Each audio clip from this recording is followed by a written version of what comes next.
A pesar del riesgo político, Nixon piensa que vale la pena la oportunidad de destruir los ataques de Vietnam del Norte hacia Vietnam del Sur. Entonces emitió órdenes clasificadas para enviar tropas a Camboya.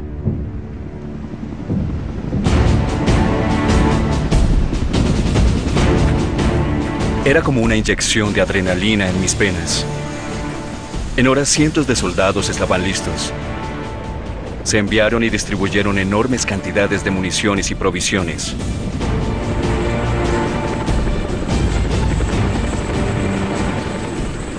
Nadie podía ocultar su emoción. Esperamos mucho por esto. Podremos cruzar la frontera prohibida y ver qué hay del otro lado. Finalmente, iremos a Camboya.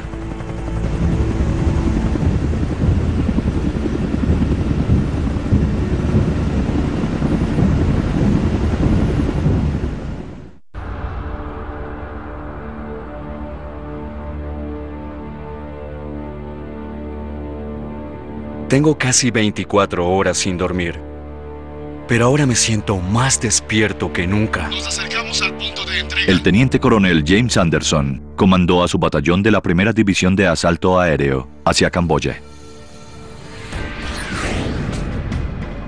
Por arriba había grupos de aviones cazatácticos y un bombardero B-52, y por debajo, 1,5 kilómetros de infantería mecanizada y blindada. 30.000 tropas estadounidenses listas para la acción. Tienen 2 misiones. La primera es destrozar los escondites enemigos y las líneas de provisiones de las Fuerzas Armadas en la ruta de Ho Chi Minh. Y la segunda es tratar de encontrar y destruir el centro de comando militar comunista que se rumoraba que se encontraba en la región llamada El Anzuelo.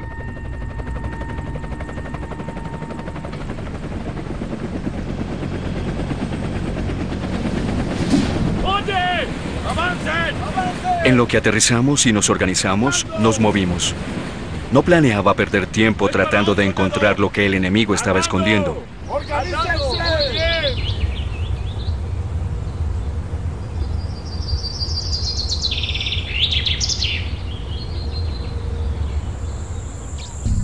Atención, queremos que todos estén alerta. Parece que la zona es bastante compleja. No sabemos con qué se puedan encontrar. No nos tomó mucho. En 2 horas encontramos campos de entrenamiento y provisiones enemigas. 1-4, venían de este lado hacia arriba.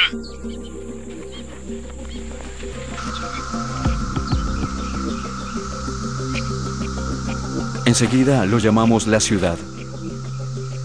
Porque tenía casi todo lo que tendría una ciudad u otro sitio. Tenía escuelas, hospitales, tenía almacenes de municiones, no sé cuántos, pero había cientos de kilos de arroz allí. Me sorprendió que fuera tan grande y que estuviera tan cerca de la frontera. Eran unos 11 metros entrando a Camboya. Si había tanto ahí, no podía imaginar cuánto más habría allá.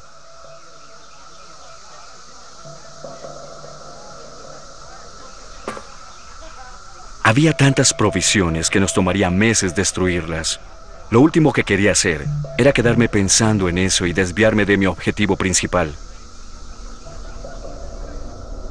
2 de mis compañías de rifles se quedaron en la ciudad para supervisar su destrucción, y yo me fui con 3 compañías más a buscar el cuartel general enemigo. ¡Avancen por aquí! ¡No disparen! Está bien, señor. Cuidado con las serpientes. ¿Comprenden? ¡Avancen! Mientras Anderson y sus hombres se aproximaban al objetivo, el presidente Nixon se preparaba para lidiar con un problema político: la revuelta que provocaría la noticia. Debemos hacer una ampliación de los reglamentos. Decidió tomar la ofensiva para aclarar el asunto antes de que otros lo hicieran. Esta noche, unidades estadounidenses y sudvietnamitas atacarán los cuarteles generales de la operación militar comunista en Vietnam del Sur. No es una invasión a Camboya, ya que las áreas que se atacarán fueron ocupadas por la milicia de Vietnam del Norte. Tomaremos esta acción no para expandir la guerra hacia Camboya, sino para acabar con la guerra en Vietnam y obtener la paz que deseamos.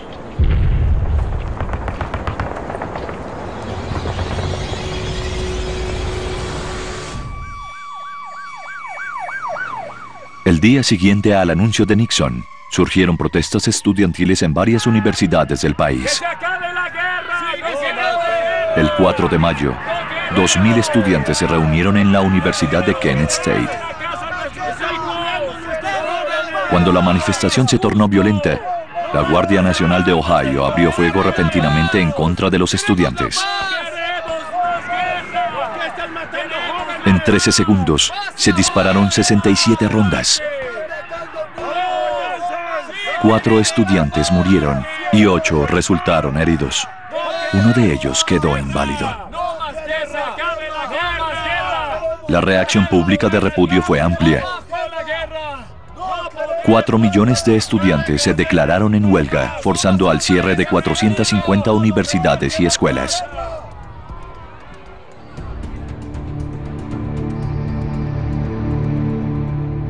Desde que volví de Vietnam, traté de sacar la guerra de mi mente. Pero al ver qué pasó, supe que no podía seguir callado.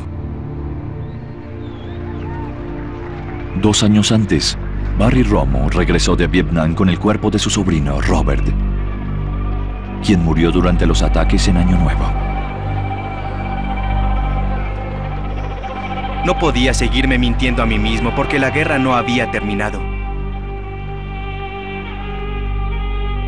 Llamé a un amigo que estuvo conmigo allá y nos pusimos nuestros uniformes de Vietnam que todavía nos servían y fuimos a la concentración antirreclutamiento. Mientras veía las caras de esos muchachos, la frustración, rabia e indignación que sentía hirvieron dentro de mí. No me importaba lo que pensaran o dijeran. Eso debía acabarse de una vez por todas. Me subí y les dije a los muchachos que si tenían el coraje para quemar sus credenciales de reclutamiento y arriesgarse a ir a prisión, yo los apoyaba. Había que dejar de luchar y de matar. Había que acabar la guerra. Me sentí liberado. Es como si me hubiera quitado un enorme peso de encima. Ya no cargaba más con la culpa de los pecados de Richard Nixon y Lyndon Johnson. Y sentía que estaba haciendo algo bueno, algo valiente y algo humano, algo valioso.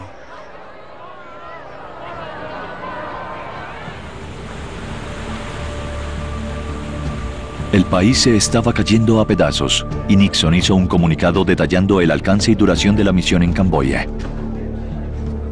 Aseguró que la milicia no avanzaría más de los 30 kilómetros dentro del país y que el 30 de junio las tropas regresarían a Vietnam del Sur.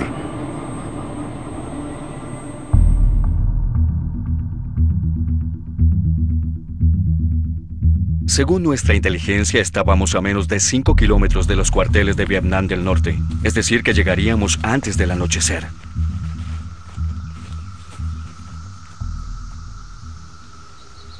Pero cuando nos estábamos acercando, me llamaron de los cuarteles de división para decirme que no nos moviéramos, que no avanzáramos. ¿No avanzar? Eso no tenía sentido. Tácticamente. Estaba muy molesto. Llamé y les pregunté quién estaba tomando una decisión tan estúpida. Estaba a 5 kilómetros del objetivo y podía llegar antes de que anocheciera. Así que pregunté qué pasaba. El comandante de división me dijo que me callara y que oyera. Mis órdenes eran quedarme en mi posición y no avanzar. Más adelante supe que Nixon le dijo al país que los objetivos en Camboya eran limitados. Me quedé sin palabras. Sigue las coordenadas que se dieron. Por primera vez en mucho tiempo pensé que estábamos usando el sentido común en esta guerra. Pero ahora no sabía qué estábamos haciendo.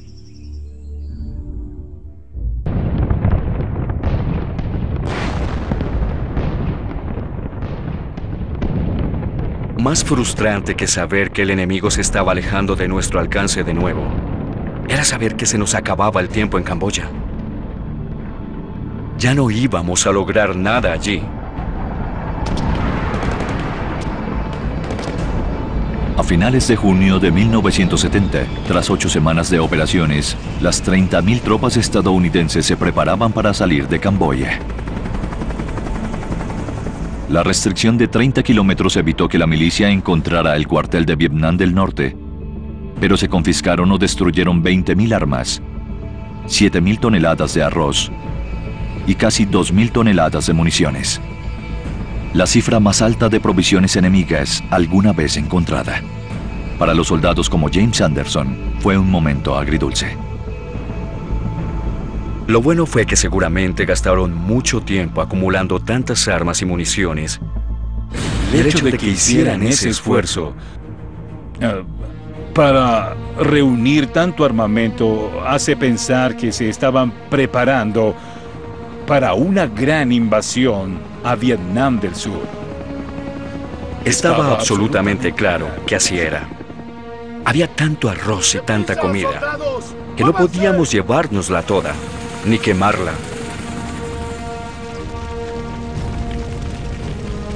Yo estaba seguro de que ellos volverían a reunir provisiones, y en cuanto nos fuéramos de Vietnam, harían su gran invasión.